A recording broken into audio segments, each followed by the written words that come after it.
Magandang araw mga kaibigan. Ah, Isa na namang panibagong araw ng ating pagkipaglaban nitong krisis na nangyayari sa ating bansa ngayon.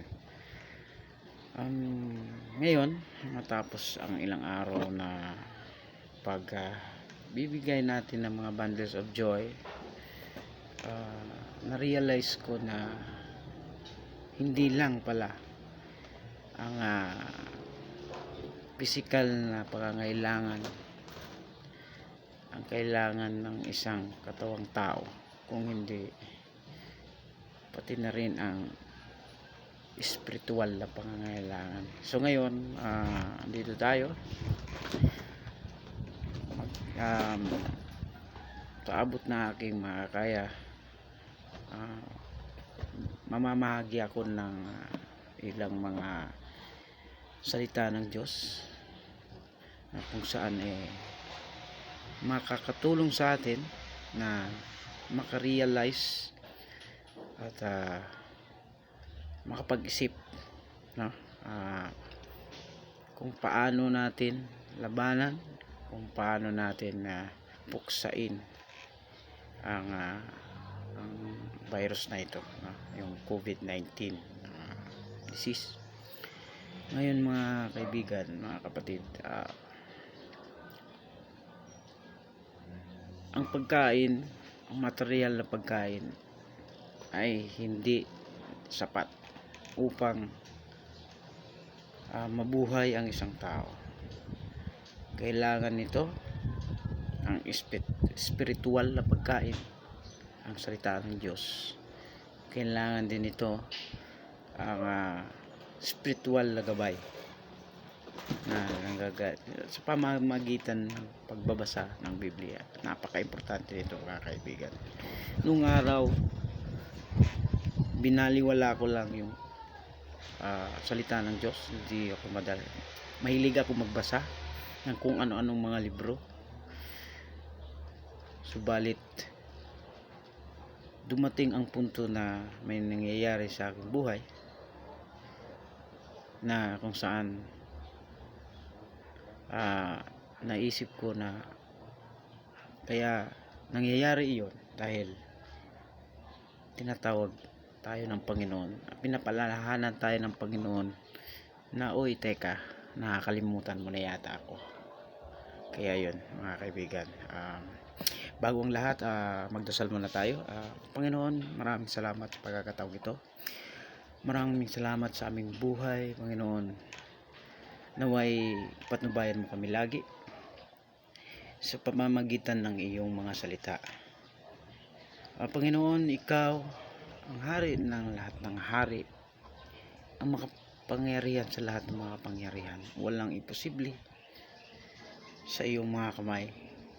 Lahat ay mangyayari ayon sa inyong kagustuhan. Panginoon, nagsusumamo kami, humihingi kami nagkumbabang humihingi ng tawad sa lahat ng aming pagkukulang, sa lahat ng aming pagsusuway at lahat ng aming pagkasala. Panginoon, dinadalangin namin na naway gamutin mo ang aming bayan, gamutin mo ang sandaigdig, gamutin mo ang mundo, Panginoon. Ilayo mo ang bawat pamilya, ilayo mo ang aming sarili sa kapahamakan, lalo na sa itong virus na ito, Panginoon. Lalong-lalo na, Panginoon, ilayo mo sa kapahamakan ang lahat ng mga frontliners, yung ating otoridad, Panginoon, gabayan mo sila. Lalong-lalo na yung mga nurses, mga doctors at lahat ng mga medical workers na nakipaglaban, Panginoon, upang mapuksa itong COVID-19, Panginoon. Itong lahat, Panginoon, ay walang imposible kung buong puso namin iaalay ang aming mga hakbang, ang aming gagawin, ang aming desisyon sa buhay, Panginoon, ay naaayon sa iyong kagustuhan at naaayon sa iyong mga utos, Panginoon. Itong lahat ay aming pinapalangin sa pamamagitan ng iyong anak na si Hesus Kristo. Amen. Mga kaibigan, ngayon umpisa natin sa meron akong i-share sa inyo na yung words and wisdom of God na makakatulong, makakaibsan sa ating kalungkutan, maibsan yung ating kalungkutan at mapawi ang ating pangamba na baka tayo mahawaan, baka tayo ay magkaroon ng ganong sakit. Ngayon, ito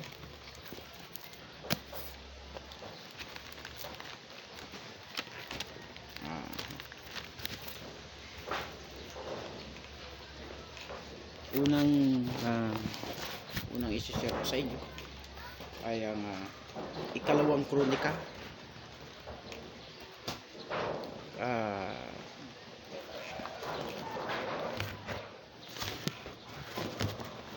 kapitulo 7 versikulo 14 hanggang 15. Sabi dito, ngunit sa sandali ang bayan,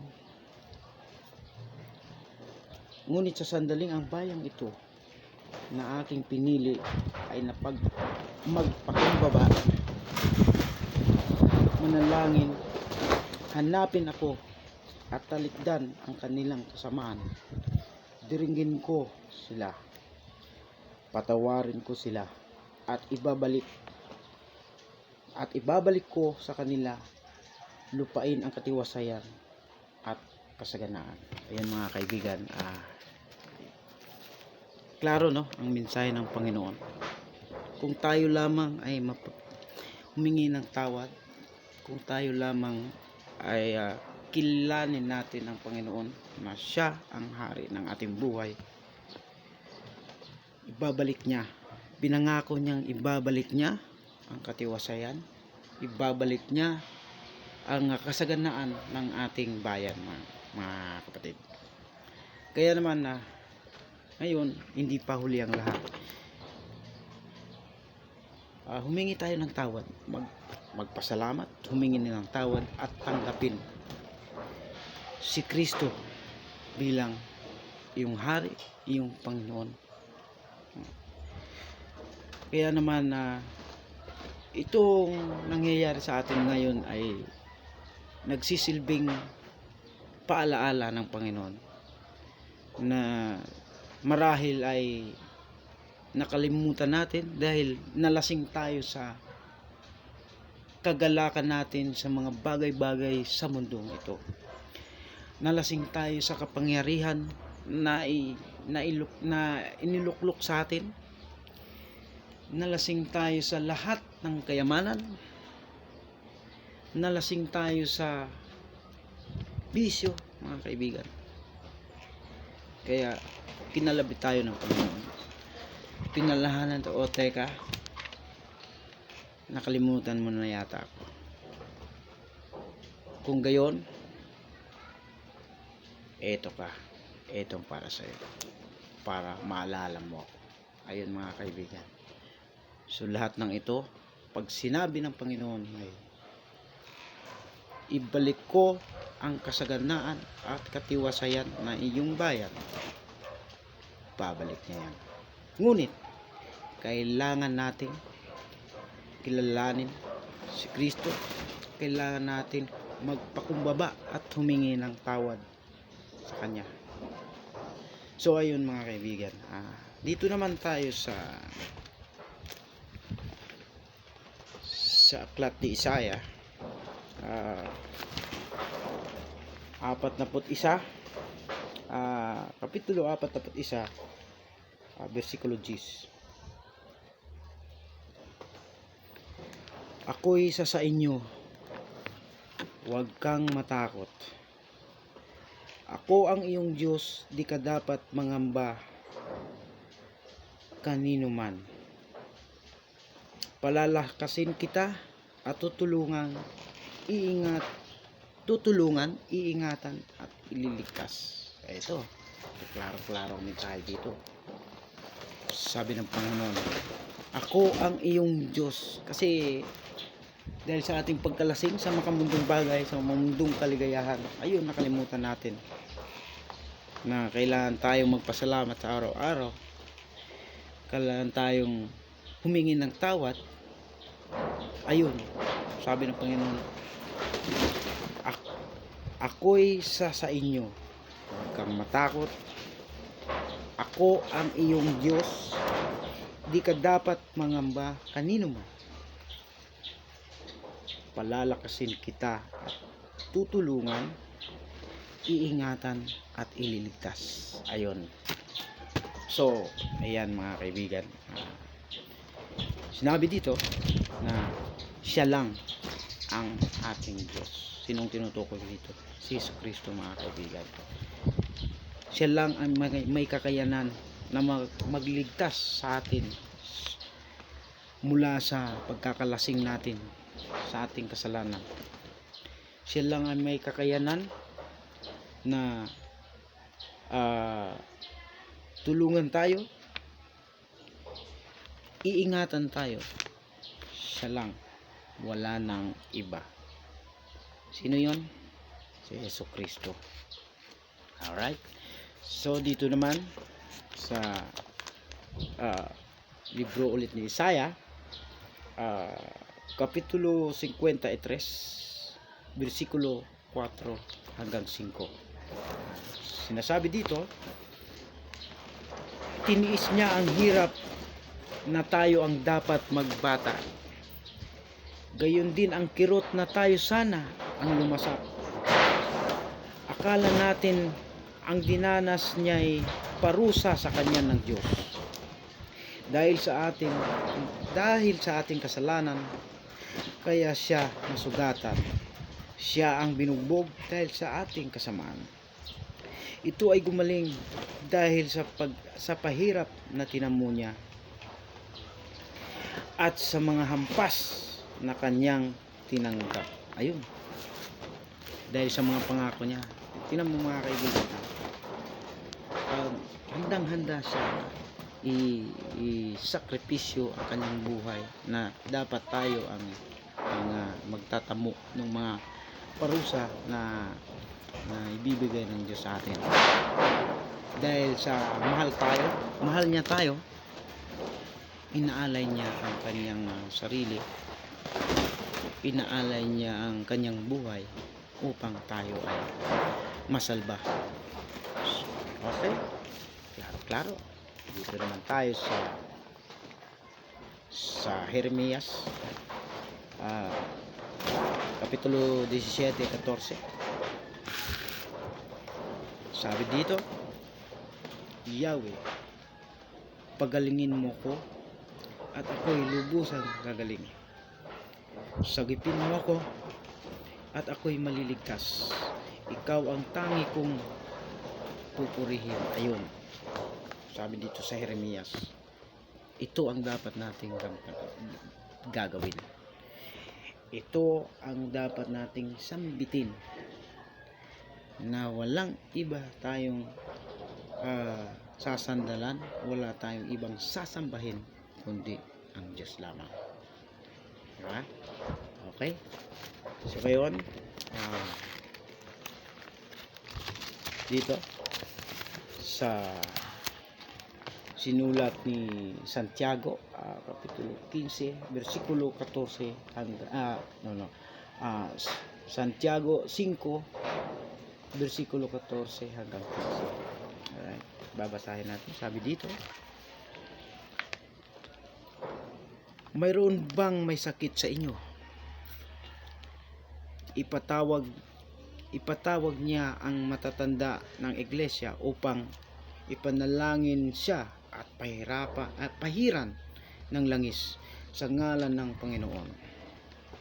At pagagalingin ang may mga sakit dahil sa panalangin may pananampalataya. Ibangon siya ng Panginoon at patatawarin kung siya ay nagkasala. Ayun. Sa pagmamahal ng Diyos sa atin, kahit na anuman ang nagawa nating kasalanan, no? Hanggat hindi tayo humingi ng tawad, tayo paparusahan. Sa kabilang dako naman, kung tayo ay lumuhod sa kanya, yumuko sa kanya, magpakumbaba at humingi ng tawad, dalawang kamay kanyang tatanggapin, patatawarin at pagagalingin sa lahat ng inyo ating karamdaman, mga kaibigan. Ito, pangako ng Diyos to sa atin. At dito naman sa pahayag, kapitulo 21 versikulo 4, sabi dito, at papahirin niya ang kanilang mga luha,